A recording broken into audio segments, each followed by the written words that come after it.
Hi people, this is Eitan, and today I'm going to make a comparison video on the Mark II knives that we have today. We have today on the market a lot of Mark II models, homages and original makers. The Mark II is a known model. Show you, almost everyone knows what I'm talking about. It's an iconic knife from World War II that made for the Navy.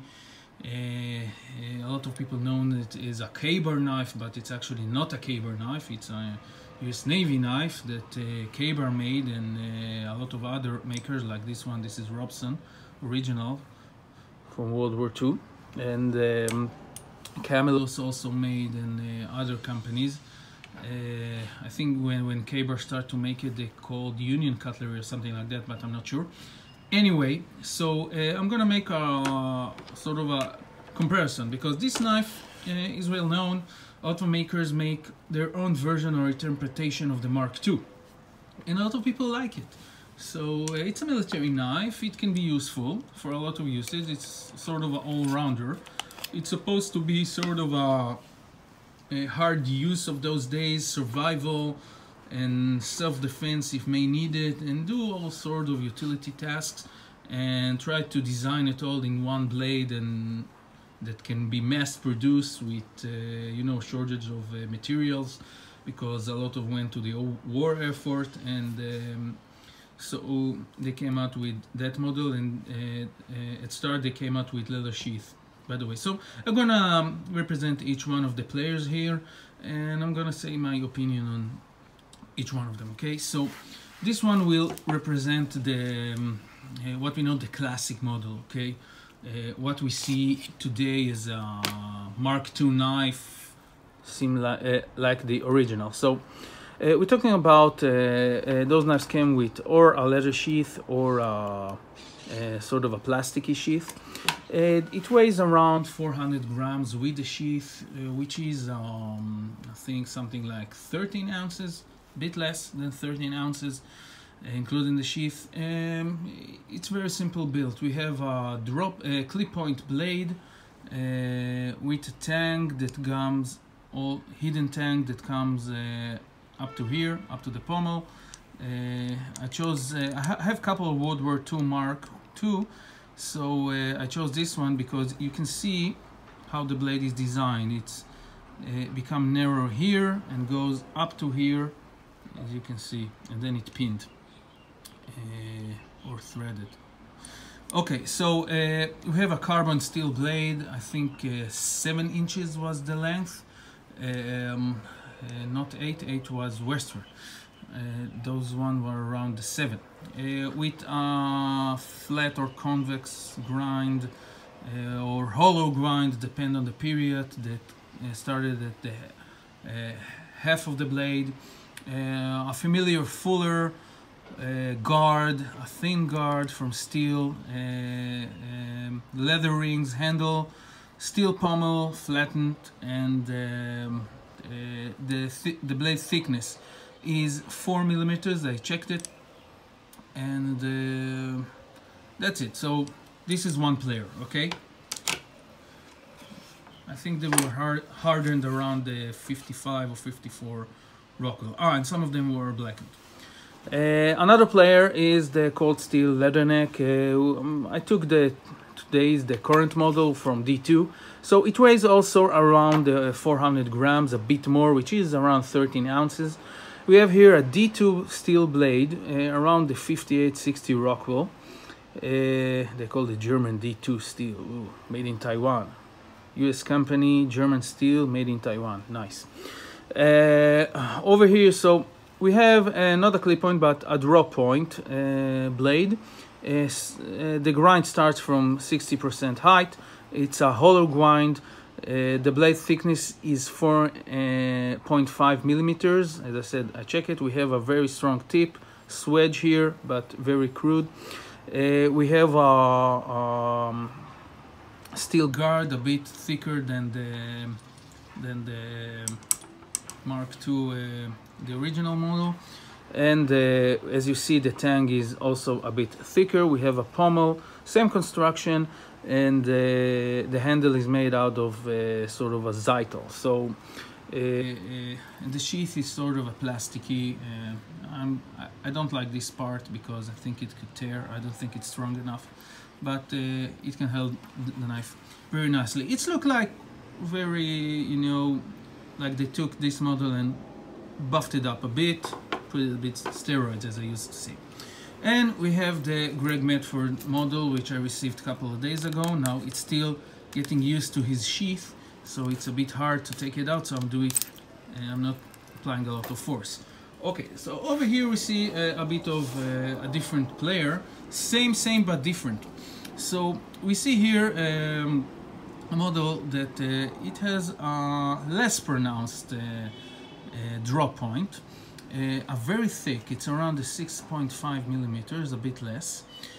We have a titanium guard. Now the titanium guard, as you see, is sort of a they put it around the tang. You don't have narrowing of the tang. It's a full tang up to here, okay? You see no pin tang over here. It's just one unit of steel, okay? The steel is S35VN. I didn't check with the specs, the hardness. Oh my, I guess it's around the 5860. It will be the, okay. It has the familiar fuller. They don't have the cold steel. We have a grind at around 40%, a hollow grind, a very thick blade. It weighs around the 600 grams, which is a lot with the sheath, okay? 600 grams, it's around 15 ounces, or maybe more than 15 ounces. If you take, it's around 20. What I'm talking about, it's around 20 ounces.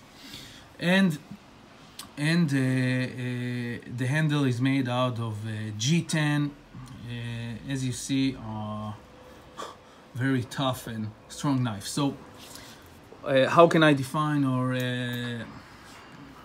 relate to each one of them?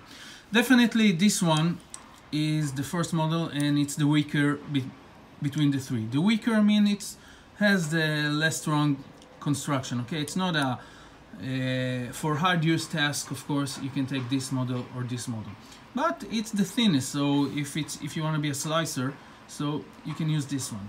Now it has a clip point, and clip point is good for penetrating gentle stuff, you know, but it can be it can break if you abuse it too much, and you shouldn't abuse it because it's a knife, it's not a pry bar. But you should take this one under consideration. So then you have this model. This model is, let us say, a bit more stronger than the original model, but not as heavy and tough and like the Medford model.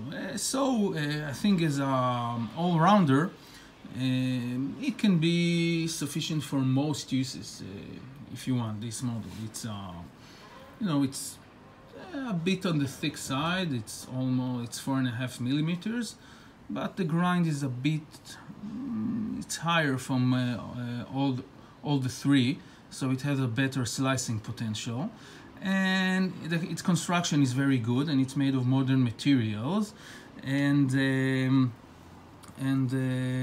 I think it's strong enough to withstand a lot of abuse, and the steel is pretty decent to me. It's not high-end as S35VN, and it's not as strong as S35VN, but if you told me to choose between this model or this model, sorry, as a user, I would definitely choose the cold steel, not without a blink, okay? Because this knife will outperform this knife almost in every aspect, okay? In every aspect. It's stronger, it weighs the same, it has better materials, the steel, well, some people like that, some people like that. I think it will work the same. It will keep its hardness, the tang is thicker.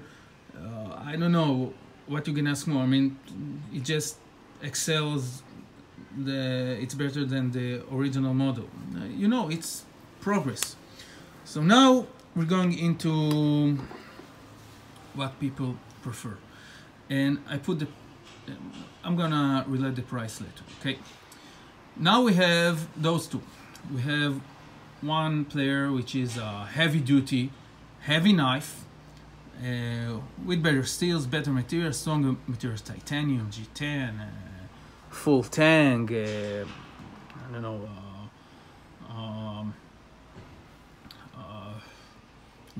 thick S35 VN steel. I mean, you can't ignore it. So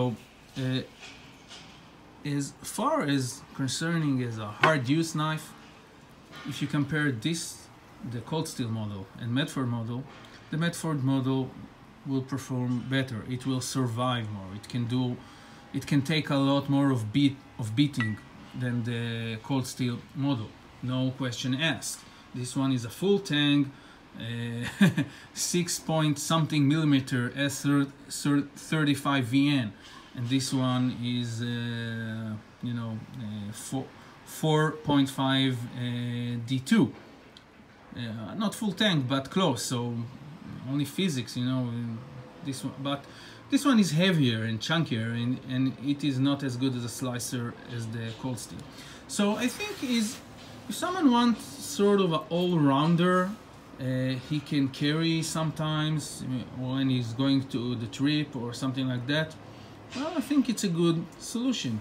If you want a survival knife and you're saying, okay, I want a knife that it is my only knife now, and I need to stay alive with that one for a long time, this kind of a scenario that is only happen if you get lost in the middle of the jungle or something like that, or I don't know, in a doomsday scenario, well, this one will suit better because it's answer to more characteristic of a survival knife, which is jack of all trades but master of none, and it's very durable. Okay, it's very strong. It won't break you at the point that this one will, so you can use this one for longer potential. So if you're doing your I want a more durable thing, and okay, it's not cut as good as that one, but I'll manage, I'll put more force, okay? So of course this one is stronger and tougher, and I think S35 VN will retain the edge better. So and it's stainless, yeah, also. Now there comes the last factor, which is the price. Now let's put all the sheath aside. Now you can buy and I'm not talking about the original World War II, I'm talking about current modern use old World War II style knife. I think $60, $70, something like that. I don't know. So this is the person list. This one is cheap. I think it's $60, something like that. $60, $70. It's also kind of cheap for what you get now. This one is $500, and you should take it under account. It's a $500 fixed blade, so it's well used, it's well made, but it's for people who likes Greg Medford stuff, and I like Greg Medford stuff, so this is why I bought it. But it's kind of pricey, so you need to take it under consideration. So this is some of the options that you have today in the Mark II field, and what is my recommendation to most everyday I don't know, if you want a daily user Mark II, so don't go with that model because it's nice for a collection. I think that today we can take the cold steel leather neck. It's what to do. It's as I said, it's progress. It's made better with almost as the same specs as weight and. But if you're into, I don't know, something special, exotic, you're willing to pay the money and you want something tougher that will be more durable, so you can take the Medford version, know that it has its own advantage and disadvantage.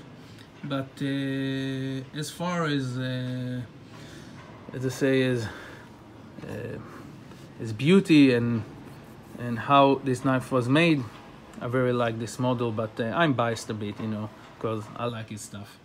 So I hope it was informative to anyone out there, and talk to you later. Bye.